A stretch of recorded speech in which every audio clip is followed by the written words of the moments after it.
आतताई को मार दे, यह अर्थशास्त्र है। और किसी की भी हिंसा न करे, यह धर्मशास्त्र है। जिसमें अपना कोई स्वार्थ रहता है वो अर्थशास्त्र कहलाता है, और जिसमें अपना कोई स्वार्थ नहीं रहता वो धर्मशास्त्र कहलाता है। अर्थशास्त्र की अपेक्षा धर्मशास्त्र बलवान होता है।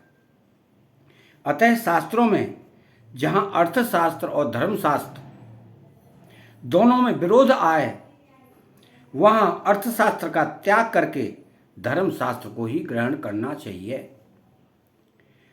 कि स्मृत्योर विरोधे न्यायस्तु बलवान्व व्यवहारतः अर्थशास्त्रं बलबद्ध धर्मशास्त्र समिति स्थिता। अब यहाँ यह शंका होती है कि जैसे तुम्हारे लिए दुर्योधन आदि स्वजन हैं, ऐसे ही दुर्योधन आदि के लिए भी तो तुम स्वजन हैं। स्वजन की दृष्टि से तुम तो युद्ध से निवृत्त होने की बात सोच रहे हो, पर दुर्योधन आदि युद्ध से निवृत्त होने की बात ही नहीं सोच रहे हैं। इसका क्या कारण है? इसका उत्तर अर्जुन आगे के 2 श्लोकों में देते हैं। मैं एपिसोड नंबर 16 के श्लोक नंबर 38 और 39 में ये बातें बताऊंगा, आप ध्यान से सुने। यद्यप्येते न पश्यन्ति लोभोपहत चेतसः कुलक्षया कृतं दोषं मित्रद्रोहे च पातकम् कथं न श्रेयेयमस्माभिः पापादस्मान् निवर्तितुं कुलक्षय कृतं दोषं प्रपश्यद्विदर्जनार्दन। यद्यपि लोभोपहचेतस, लोभ के कारण जिनका विवेक विचार लुप्त हो गया है, ऐसे इते ये दुर्योधन आदि कुलक्षय कृतम, कुल का नाश करने के होने के कारण दोषम, दोष को च और मित्रद्रोहे, मित्रों के साथ द्वेष करने से होने वाले पातकम, पाप को न नहीं पश्यन्ति, देखते हैं तो भी जनार्दन, हे जनार्दन, कुलक्षय कृतम, कुल का नाश करने से होने वाले दोषम, दोष को प्रपश्यद्वः, ठीक ठीक जानने वाले अस्माभः, हम लोग अस्मात्, इस पापात, पाप से निवर्तितुम, निवृत्त होने का ज्ञेयम, विचार कथम, क्यों न करें।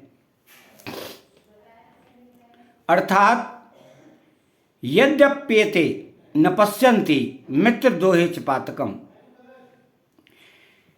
इतना मिल गया, इतना और मिल जाए, फिर ऐसा मिलता ही रहे, ऐसे धन, जमीन, मकान, आदर, प्रशंसा, पद, अधिकार आदि की तरफ बढ़ती हुई वृत्ति का नाम लोभ है।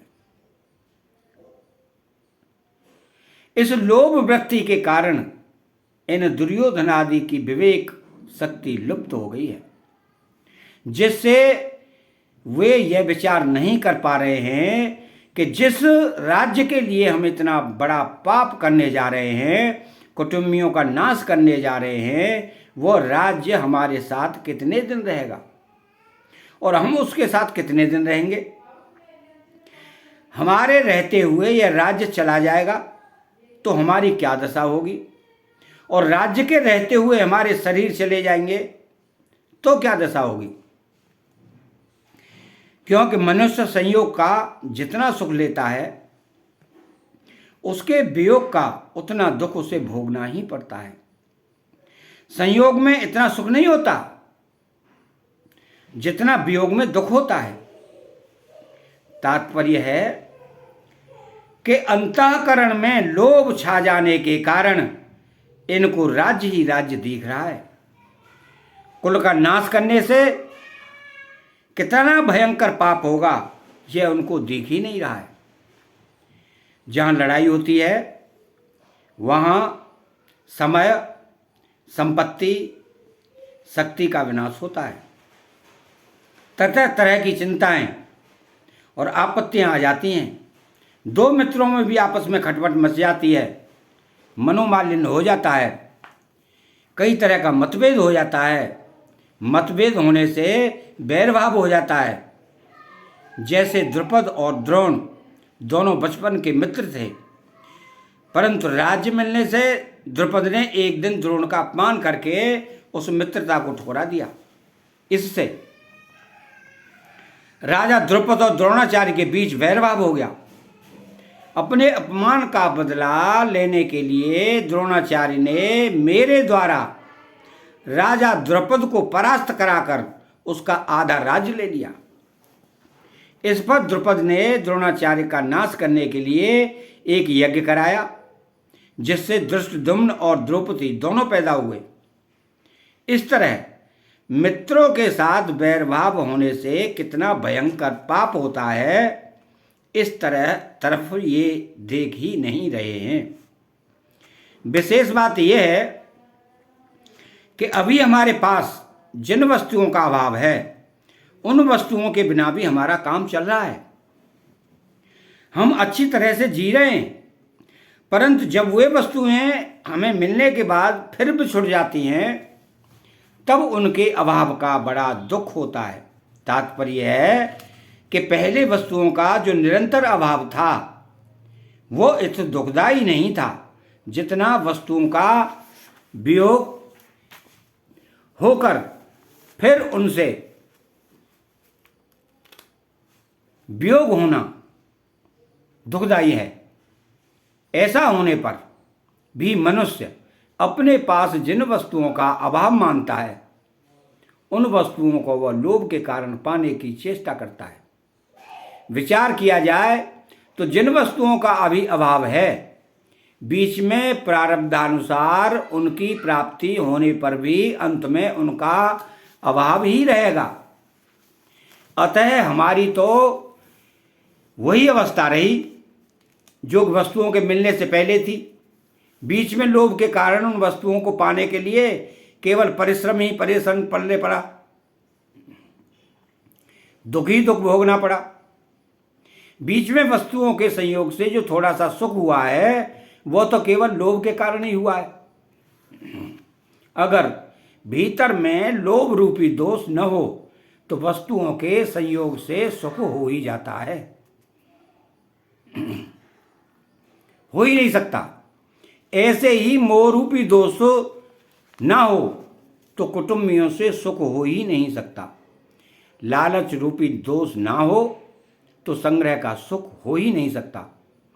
तात्पर्य है कि संसार का सुख किसी किसी दोष से ही होता है।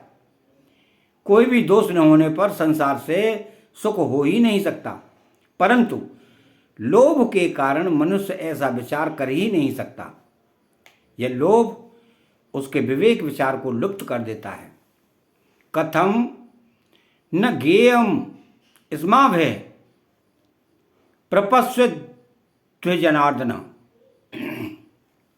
अब अर्जुन अपनी बात कहते हैं कि यद्यपि दुर्योधनादि अपने कुलक्षय से होने वाले दोष को और मित्र दोष से होने वाले पाप को नहीं देखते, तो भी हम लोगों को कुलक्षय से होने वाली अनर्थ परंपरा को देखना ही चाहिए, जिसका वर्णन अर्जुन आगे 40वें श्लोक में 44वें श्लोक तक करेंगे। क्योंकि हम कुलक्षय से होने वाले दोषों को भी अच्छी तरह से जानते हैं और मित्रों के साथ द्रोह, वैर, द्वेष से होने वाले पाप को भी अच्छी तरह से जानते हैं। अगर वे मित्र हमें दुख दें तो वह दुख हमारे लिए अनिष्टकारक नहीं है, कारण कि दुख से तो हमारे पूर्व पापों का नाश ही होगा। हमारी शुद्धि ही होगी।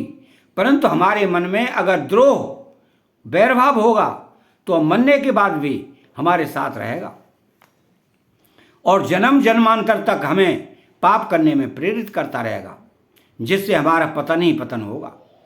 ऐसे अनर्थ करने वाले और मित्रों के साथ द्रोह पैदा करने वाले इस युद्ध रूपी पाप से बचने का विचार क्यों नहीं करना चाहिए? अर्थात विचार करके हमें इस पाप से जरूर ही बचना चाहिए।